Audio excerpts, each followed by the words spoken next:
Welcome to the Delaware County Commissioners meeting, Monday, April the 4th, 2022, 9:03. Please stand for the pledge, please. I pledge allegiance to the flag of the United States of America and to the republic for which it stands, one nation, under God, indivisible, with liberty and justice for all.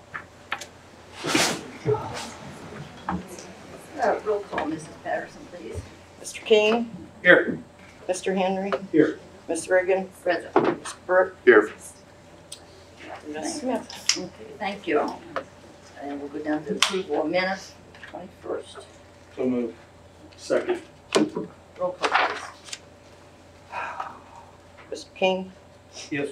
Mr. Henry? Yes. Ms. Reagan? Yes. Okay, going down to the ordinance for first reading, we have ordinance number 2022-007. And I believe that Martin Moody's. Yes, Martin Moody, Executive Director, Plan Commission Office, which also includes the Building Commissioner's Office. And these are just, this ordinance and the next one are just some tweaks to the existing ordinances that are in the county code. The first one deals with contractor registrations, and we have every contractor, general contractor or skilled trades contractor that does work in the county registers with us, but this section of the county code had just referred to residential. But we've had, it's not really been that big of an issue, but as you all know, we've recently had a lot of commercial industrial activity going on. So we wanted to amend the contractor registration section of the county code to reflect actual practice. And also, if you notice, it includes a increase to the bond that's required. If you're doing residential work, you're required to submit a $5,000 bond. But for commercial work, that's really peanuts. So we raised the bond requirement to $20,000. And for insurance purposes, in some places it said $500,000, in others it said $1 million. So this is just clarifying that the insurance is $1 million, and the records in our office show that every contractor that's registered with us has at least $1 million policy, so that's not going to be an issue. I'll make a motion to introduce ordinance number 2022-007. I'll second. Roll call, please. Mr. Henry? Yes. Mr. King? Yes. Ms. Reagan? Yes. Okay. Ordinance 2022-008. This one just deals with a few minor tweaks to the permit section of the county code, and the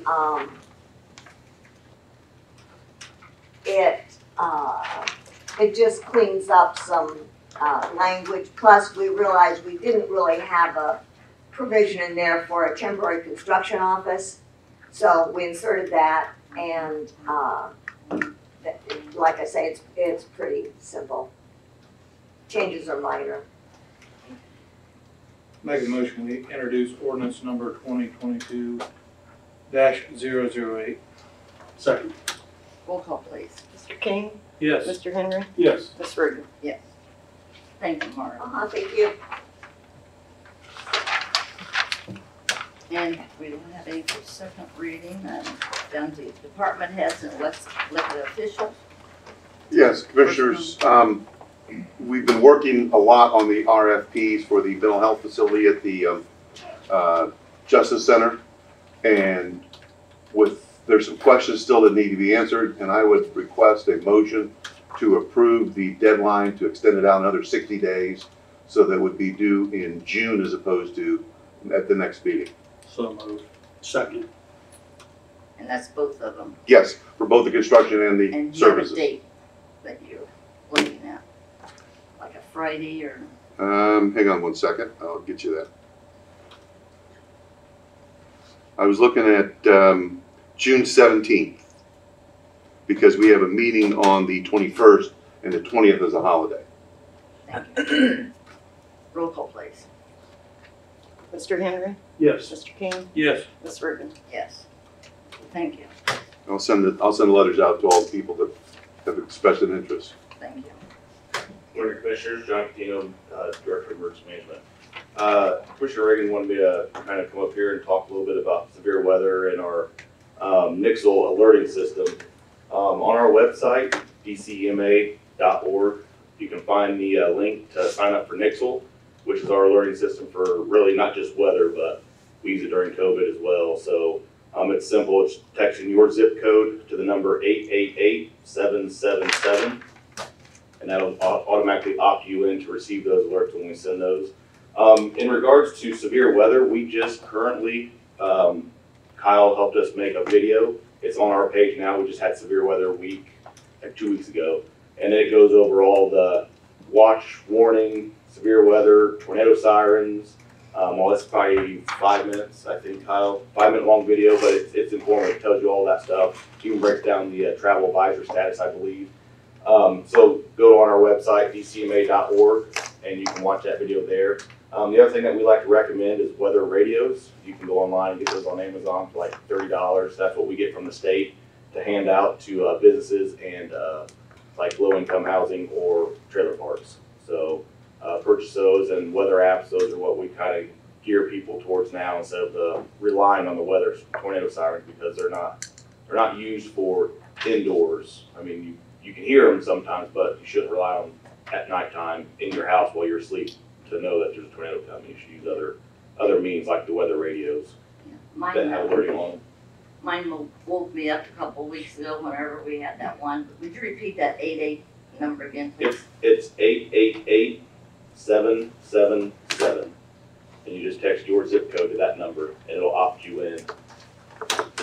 Your cell phone. Mhm. And what do we have for the deaf? I've heard where there was now a fire alarm that can lay underneath their pillow to wake them up for a fire. Yeah, there's Smoke detector. illuminated ones that light up and that vibrate. You just have to, there's all kinds of them out there now that you can use for that. And we don't carry any. I don't have any of those, no. Fire departments they get grants to do the fire alarms installs and stuff. I think Red Cross does as well sometimes too, so they do a campaign, I think once a year, to install fire alarms and whatnot. Well, thanks for stopping by. We Yeah. appreciate it. Absolutely, thank you. Anybody else have anything to report today? If not, we'll go down to the payment of claims of $1,170,857.06. Motion to approve. Second. Roll call, please. Mr. King, Yes. Mr. Henry, Yes. Ms. Reagan. Yes. And then down to the public time to speak. Anyone may come up. And John, do we have any Facebook comments yet? It's not being live streamed today, but there's no comments. Mr. Slusher was stuck in Florida due to all the flights canceled yesterday, and I think he's still there. So, Well, we, Kyle, we appreciate you stepping in and you know, recording for us. thank you. Well, I just want to say Steve's not here because he had jury duty this morning. Well, he's there, I mean. Okay, any other announcements? Chair, I'd like to bring up, I read over the weekend where the special needs prom, they're needing donations. People that donated to them before are not able to help them out. If anybody's interested, they can go to their website, which is www.delcospecialneedsprom.org, www.delcospecialneedsprom.org. They're needing suits, ties, probably prom dresses, but if you can go to that, reach out to them, whatever you can give to them. I think this is something that a lot of people in the community need to help out with. And then also, Sherry, do you want to talk about the prevention of child abuse this month? Well, go ahead. You're- I'll go ahead and Well, let you do it. You're the president. It is the month of child abuse, and I was hoping to have some, the little blue and silver for the gigs, but we could put it in our paper. our email and our minutes, the 800 prevent. And we just never can be too safe. If you hear or see something that you question, just call that 800 number. I'm sorry I don't have it today. But if you don't speak up, nobody else will. And it's just terrible that we still have child abuse, but it happens all the time. Anybody else? If not, we should recess. So moved. Second. Roll call, please. Mr. Henry, Yeah. Mr. King, Yes. Ms. Reagan. Yes, thank you.